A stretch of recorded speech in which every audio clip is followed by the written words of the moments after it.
Hey, what's going on, everybody? It's No Reservations, and we're back. Last week, we got to talk to the one and only Mike Red, also known as Hot Rock Super Joint. And it was a wonderful time. A lot of laughter. Yes. Really getting to know him and just really knowing the person behind who Hot Rock is. So I'm excited to continue to see his journey, and when the show comes back on and we're able to like jump on and cross-pollinate with him. Right. Or when the shed's done. Yes. Can you believe how many like iterations of what he does happen? Like how many times until we have the version today? Yeah, that was insane. It was a lot, and it was crazy because when I was doing his episode, when we were doing his description and stuff, I like to use Chat GPT because that's the best way, and everything. Put on Chat GPT, put in Hot Rock Super Joint, and it gave me a nice description of him. And I was like, you know what? That is freaking amazing. When Chat GPT can search on the internet for everything, and then it says, here's what he's known for. And it's like, we got to talk with that guy. Chat GPT knows, obviously, who Hot Rock is. So big shout out to Hot Rock for coming in. And remember, we can't also forget that we got to build up with our community, our people we call friends, the people we look to. It's really important to always build on that. Exactly. Because that's also how we got here today. Mm-hmm. Our journey is a little different. Right. It works with that. But, that brings me to ask, where are you? Because some of the viewers don't know. Right. Obviously, they're not sure. They think we're from Phoenix. Who knows? Who knows where you guys think we're from? But so where did it all start for you? Where here, somewhere else? Like how did that all come about to be? So we're doing today's episode a little bit different. I'm from El Paso, Texas. Small little. It's considered a city, but I call it Little Mexico because it's bordered with Juarez. And I was born and raised there. My birthday's April 5th, so my birthday just passed this past Saturday. Right. Got to spend time with the family. My parents and my brother still live out there. But yeah, I was born in 91, and then my brother was born in 94. So growing up, I was basically like his keeper, Yeah, definitely your brother's keeper. So growing up with him was really great. We used to play American Gladiators in our backyard and play baseball and dodgeball and kickball and all that fun stuff. Shoved him into fences a couple times. Sibling rivalry. Yeah, a lot of sibling rivalry. We used to ride our bikes around the block and race to see who would go the fastest. One of us would sit outside the fence of my mom's house, and we'd time each other with my Tweety Bird watch that I used to have. That was a little stopwatch too, and time each other. And a lot of fun times growing up. Went to Socorro High School. Started off at Isleta, and then transferred over to Socorro my sophomore year. Played softball and made varsity my freshman year. That's like a huge accomplishment that I always talk about. And then also growing up, I was in band. I played the clarinet. I started off playing clarinet in 6th grade. If you got first or second chair, then they'd put you with the middle school band and play honor band there. And so I got to do that as well. And then middle school, I was asked and chosen to play in the jazz band where I played tenor saxophone. Shit, so that's how you and Mike have that musical connection of band. Because I used to play trumpet, so I know what you mean. I wanted to do drums, but well, that's interesting. Sounds like you made the most of being your brother's keeper. Yeah. In El Paso, also known as Chucotown. Chucotown. Yes. Out there. Yes. Yes, known as Chucotown, Lower Valley. That's where I'm from. What's the phrase? Lower Valley kids never die. Yeah, we have our own little saying. I still talk to a lot of those people and that I grew up with, and a lot of people I went to school with. They've also cross pollinated in themselves, and they all have their families and kids together. And so it's fun to see, like, oh, I went to school with your sister, and I went to school with your brother, and now you guys are together, or whatnot. Like I said, it's a small city, so everybody kind of knows everybody when you're in just that small community. Yeah, it was a lot of fun. I graduated in '09, a bulldog, which was Socorro? yes, Okay. yes, which was amazing. I can't believe it's like light years like away anymore now. So far away now. But it really is. It's not that far. It's only 6 hours away. That is so true. 6 hours. That time was only 6 hours ago. Yeah. You know? Yeah. So, yeah. And then I decided it was time for me to move. And so, growing up, I had visited my aunt out here in Phoenix and, kind of grew to like love the place. She took me to my first like college tour, going to ASU, and she was like, "Look, this is what you can do," and blah blah blah. And I was like, "Cool." And I ended up going to DeVry for a little bit. I moved out here, and I learned the hard way that it is not easy to live on your own. My dad didn't want us having jobs growing up. He wanted us to just focus on our school and stuff, which I understand. You know, he just wanted to make sure that we got our education. So it made sense. That in turn kind of like sheltered me a little bit. So I was like, what is this adult life? Right. And then, so I moved back to El Paso, kind of like got myself together, was like, I need a plan. And then back in 2011, I was finally like, all right, it's time to move back.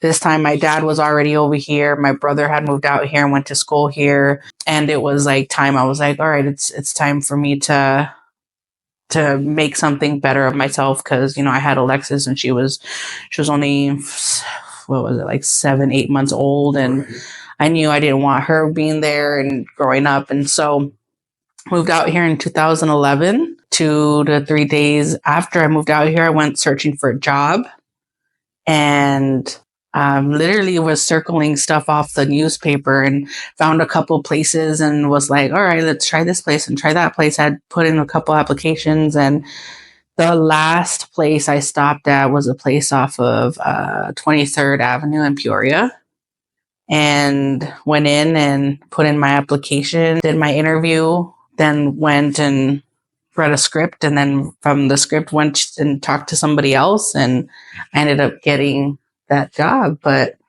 that specific time always resonates with me because that's where I saw you for the first time. That's what I did too. When I saw you, it's crazy.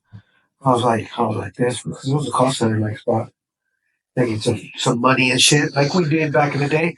On the phone, I saw you. I was standing there. It's like yesterday. It's like 6 hours ago. Literally. I was on the phone and I saw you and I was like, right? I was like, Mm-hmm. I got off the phone real quick. I was like, yep, that would be X amount of dollars. Thank you. Percentage goes to me. You have a good day. Goodbye. Bye. Then I walked up to you. I was like, hey, what are you doing here? Trying to get a job? Yeah. And then I was like, I can get you a job here. A little unbeknownst to me, though, she already had the hookup. But, yeah, that's where we met. And it's been uphill ever since. Mm-hmm. You know, and like peaks and valleys in anything. Yeah. You know, in life. You know, nothing is ever a straight line or a repeated circle. It's more like a triangle and shit also. But anyways, peaks and valleys, and that's where we met. And we've been rocking ever since. Yeah. Raising our daughter. Be an awesome human. Yes. To be around good people, to spot good people. You know what's even crazy about that is that even like reflecting on previous times, Alexis knew what good people were not and what good people were. Mm-hmm. She would like take herself out of the equation, if you will. She even showed us the signs. Always listen to your people around you. Yes. Because they know shit. Your closest. Because they know shit. You just don't read into it until way later. But yeah, we met, and then we just went from our first date to Denny's. I tried looking you up on Facebook, and when I finally found out your full name, I was like, couldn't find him on Facebook because it's not by your government name. But in all honesty, that was like me being a stalker because I thought you were trying to hit on the girl that I made friends with there. This is always part of the fucking story, people, all right? No matter any iteration of someone hearing it, this is new to you guys.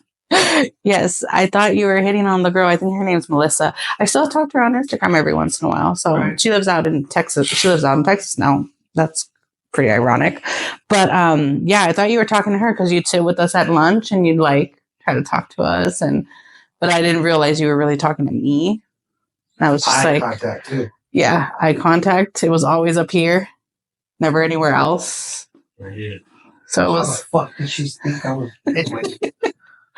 Yeah, slowly built up too. Slowly built up, and then it turned into little ninja scrolls, and you'd put your little ninja scrolls inside junior Thin Mint boxes. Go to the machine, go get a candy. I do what kind of candy you like. Take a little handful out for me. Throw my little note in there, like it was never open, and go, oh, here you go. I'll just buy the candy machine. Here you go. Yeah. We have a lot of traditions. What did you think about my my chicken strip and particular dipping sauce that I like? Yo, that was our first date at Denny's. That was wild. Chicken strips and hot syrup. I was like, what are you doing? But don't knock it until you try it. Really, like I'm like, tried it. You're not sweet and savory. I'm not. Well, you thought it, but I thought it looked good. Yeah, I was like, this looks pretty good. But yeah, to think about it, like to go back to our first Denny's date, right? 43rd and Peoria. Yeah, it's now a church because they moved it across the street. Yeah. but we didn't have much. Like neither one of us had much that time. And we literally like just kind of like put our money, what little money we had together and like made a date out of it. And that was the start of like, wow, this guy's kind of cute and he has his way with his words. And oh, by the way, here's a CD of mine. You should check it out. But also like the gentleman in you and the manners that you have. Because you opened my car door and you opened the front door and like you let me sit down first and then you sat next to me. And like, that's always our thing. Like we don't sit across from each other when we eat. We sit next to each other unless they put us in a booth that's like, or a table that's like literally only two people. Yeah. Like, really? They're going to fucking put us in each other? Only this one time. Everybody else? What the fuck? No, but it's true because we're like, we're not sitting by each other. We even give each other that look like, really, you're over there? Really, I'm over here? I'm like, all right. I guess the universe is just telling us we have to look at each other face to face. That's true. While we eat every once in a while. We're on a journey. Yeah. But look at that. Like, not to fast forward or anything, but look where we're telling this. Look at what we're doing as a team. We built on this. We did. We didn't rush into it, with all peaks and valleys in life and through our journey together. We learned this and look at like we're going through it today still. We're here. Yeah. Talking about you. Yeah. Talking about Chukotown, who you are, how we met, and much more. Because, we're spotlighting you. There is no you. There is no us without you. Your story, our story, my story, and the stories that we tell here. That not that we tell, but that the viewers see from other people that we know. The close-knit community that we know. Yeah. Gotta spotlight them, Yeah. Is there something, was there anything from last week's episode with Mike Red, a.k.a. Hot Rock Super Joint, that like resonated with you, that really pushed you to like today's episode? Because today is Thursday and we're at gym work radio, donkey bongs, TV right now, doing an interview at the same time. Mm-hmm. But is there anything that like really pushed you and catapulted you forward to today's sit down, like to spotlight you? Is there anything you want to build on from anything Mike had discussed? You know, I think that what resonated with me is the fact that he just loves to talk about himself. Not many people do that. And when certain people do that, it's very in a selfish, ignorant way of, well, I can do this and I can do that, without really seeing any of their faults and taking accountability for their own actions.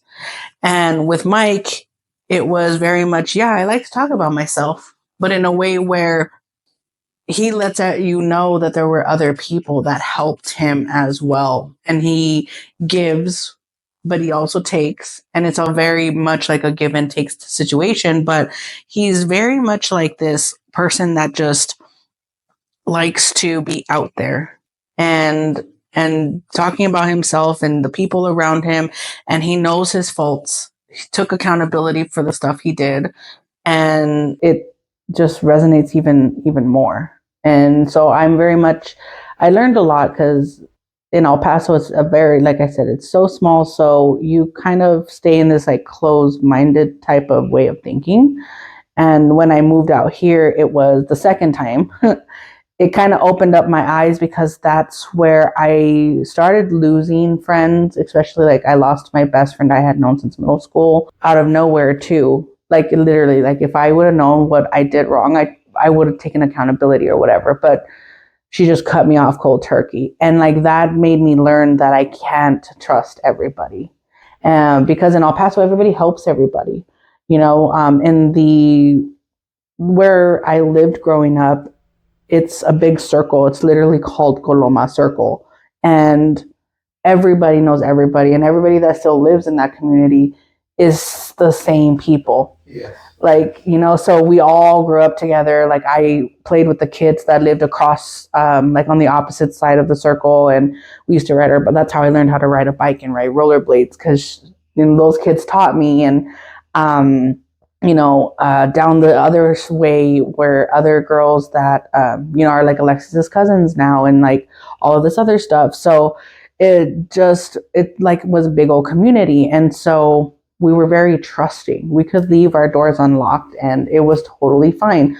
Police barely ran through there, anything like that, even though we were literally like 5 minutes away from the border, you know, where we would see gunshots going back and forth, you know, and within that circle, all of us kids that grew up together, you know, if we had an issue with each other, we fought it out, you know, we'd fight it out and then it's like, all right, cool, we good? Like, all right, we're good. That's like, how you unfriend. Right, yeah. Like that's how you either unfriend or friend or you get past it because that's how you're like, okay, we fought, we're good, we squashed this beef, it ended. It's ended, it's done in whatever fashion. Yeah, exactly. So just hearing all of that stuff from Mike and then me realizing like, oh, you know what, when I moved out here, that's when I realized it's not like that out here.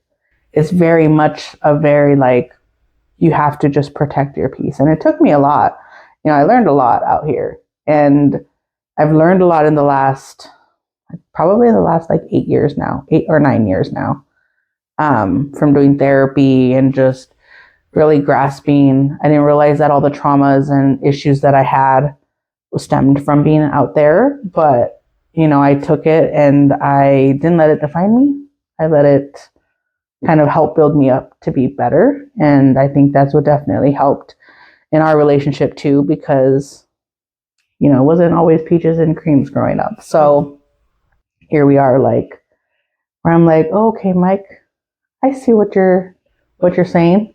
And then, you know, just the trajectory of what he continues to do. You know, he says he wants to do something and he does it. Right. And I feel like that's what we did with our podcast. I told you like, hey, after doing our videos, you know, after we shot all of I like to call it a mini movie with Norman Demented. Norman Demented, if you watch it in sequence, it's a mini movie. Doing that, I realized like, you know what, I really want to do a podcast. and I want to spotlight people because I realized that when you try to give people their flowers, not everybody's going to take it. They'll see it a little bit as like, you know, you're trying to, that person's trying to be better than me or whatever. And then it turns, we end up finding who our real people are. Right. And we've, this season we've had Tech, we've had Hot Rock, and, we have more people to come that we've really connected with on a different level. Get to know the person more than I or you might have thought. Exactly. Previous. Yeah. Well, like you said, there was a couple of things that we talked about with Tech that you were like, oh, I didn't know that. You know what I mean? With shout out to Tech. We're again with him right now. Right now. It's his birthday today. That's why it's his birthday. We gave him a cake and everything. Everything. He didn't know about it. Nope. But happy birthday to Tech. That's right, brother. My Aries person here. Aries, big bomb. But it was something we talked about with Tech. There were certain things there that you didn't know about. I obviously had no clue about anything. So just learning about him and then learning about Mike, that just really also opened up my eyes. Like, okay, you're a doer of things and doer of things getting done. Of getting done, yeah. Not just talk or not half-assing it. Or taking out a step or whatever. Yeah, you can't take out steps. But again, what works for one doesn't work for everybody. Right. Arlo, to me, is the only one that was able to remove steps and it actually be better than what if you taken all the steps, the outcome would have been. Right. It was like a 10-step process originally, but he turned it into 4 steps and it still felt like 10. Yes.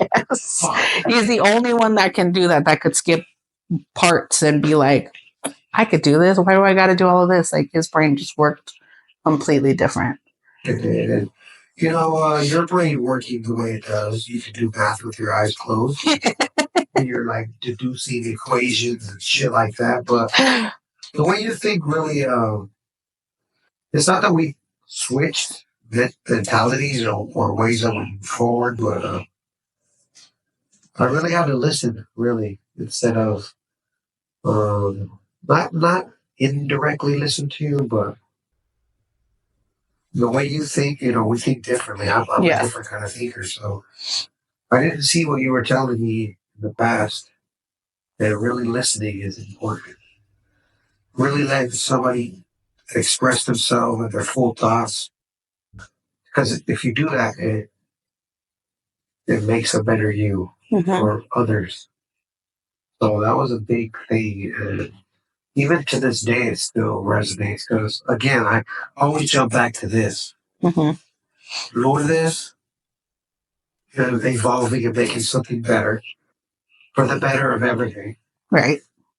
And then we dive into the Norman Demented visual art presentation of, again, us showcasing together what we can do of what we do. So it's always going to be this,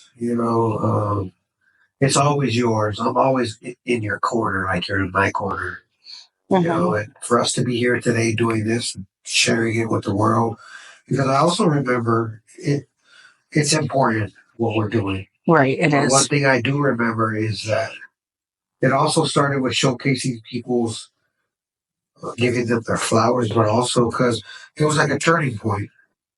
And how does one receive flowers if no one's going to give them to them? Yeah.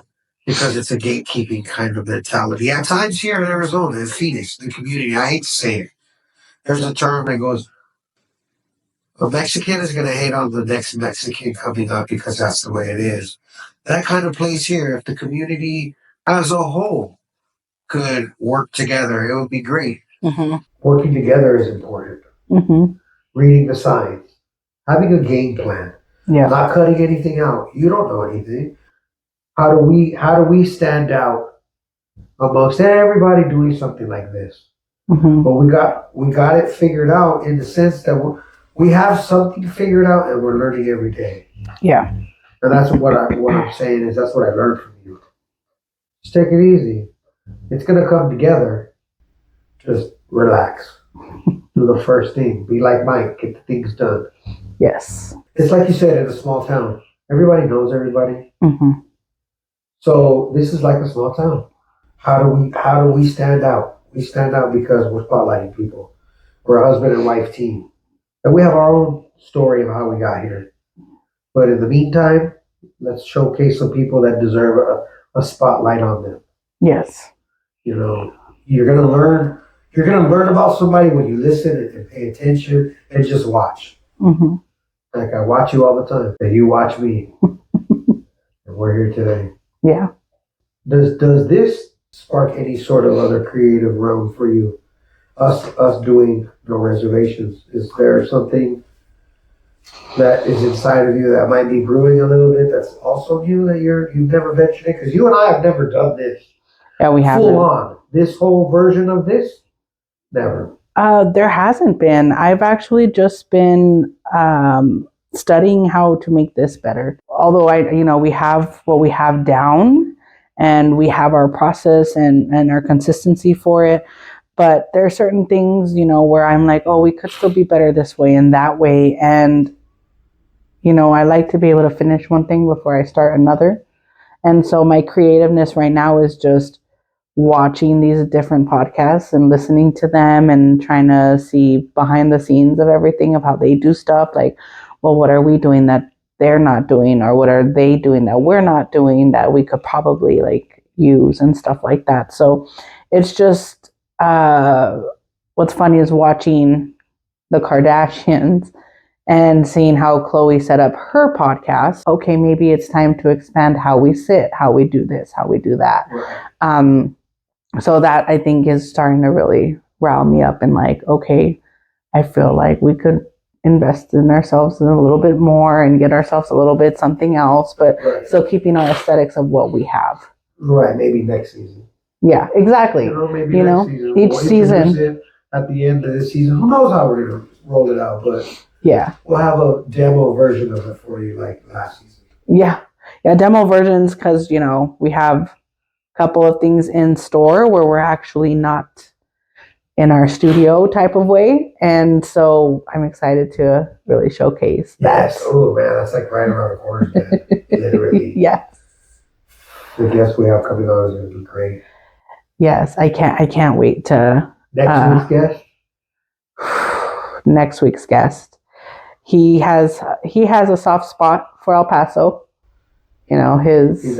One of his brothers lives out there as well with his lovely lady and their daughter. And, so it was nice getting to talk to him a little bit about Chucotown also, because he has that love for it too. Right. He was just there. We were just there. Yes.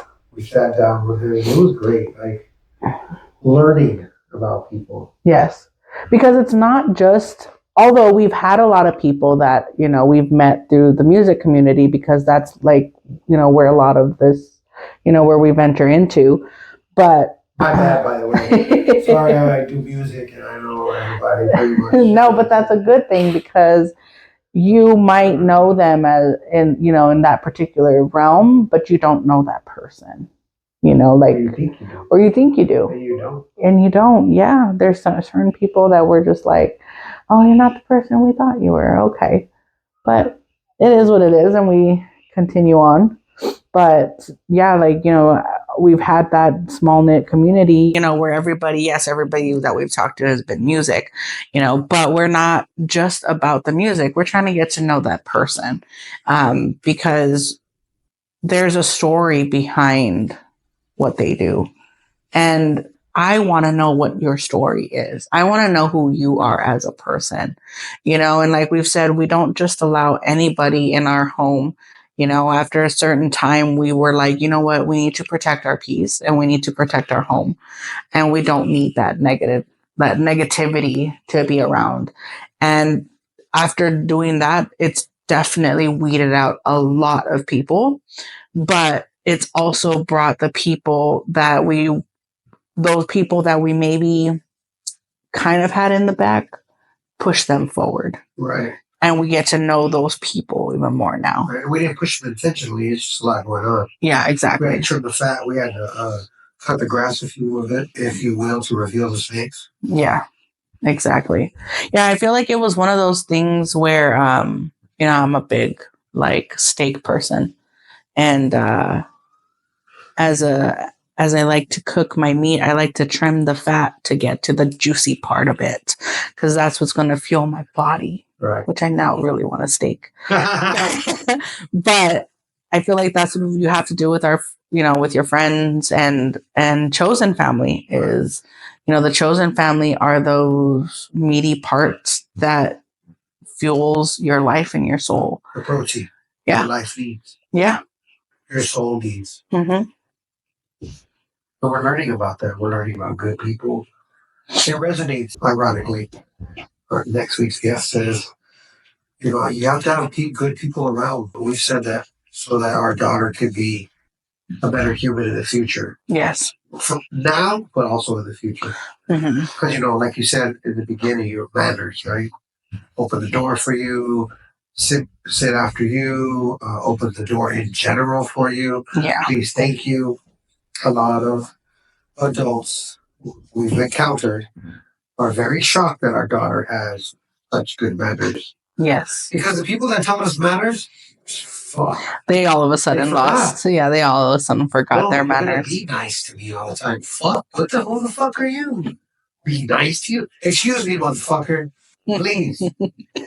Yeah, but no, even her moving from elementary to middle school, we saw the change in her, and she had her set of friends. And then just within 7th to 8th grade, we saw the difference in friends. And we saw who stayed and who came and who ended up leaving. Like she doesn't have a lot of those same friends, but she's kept her small knit of friends. And I think that the way we've maneuvered in life with the people that have come and gone, we've taught her that it's okay to let people go. If it's always going to bring negativity to your life or drama. Or even the dark times of losing family. Yeah. Also, unfortunately, taught her. But she can lean on us. We can lean on her. Mm-hmm. She comes out being a great individual for herself. Yeah. You know what? I'm going to do what you do here. Hey, is there any advice that you'd like to give anybody out there, young community, our community? What advice could you give our viewers or people in general? I would say to take care of yourself first. You mean zoom in on this? When's the last time you took a little time for yourself? Yep. Yeah. I live by a lot of Mac Miller's songs. But I think that me taking from that and me doing my own therapy journey and stuff, and our relationship and the relationship that we have with our daughter, you have to take care of yourself first. Because if you aren't, then you can't take care of anybody else. You're not giving yourself 100%. How are you supposed to give your family 100%? And it's okay. It's okay to be a little selfish and be like, you know what? No. It's okay to say no. Yes. It's okay to set boundaries. Correct. And to stick with them. Do not let anybody sway you, because those are the people that are trying to sway your boundaries and trying to sway your nose are the same ones that are going to hurt you at the end of the day. And, you want to protect yourself at all costs. That's what I would say. Wow, she needs that shit too. I do. She fucking needs that shit. Look, it's Thursday. We're going to give you time back for your Thursday evening. But, again, like we said, right now, we're on DonkeyBongsTV.com on the GemWorks Radio Network. Right now, you can catch more of us in another cross-pollinated community right now. Yes. So head on over now that you've seen us, and we'll see you back here next week, again on a Thursday at 7 p.m. With our lovely guest. So stay tuned. We're going to drop those little, Easter eggs and those little promo videos. And so be on the lookout at who our next week's guest is. We out.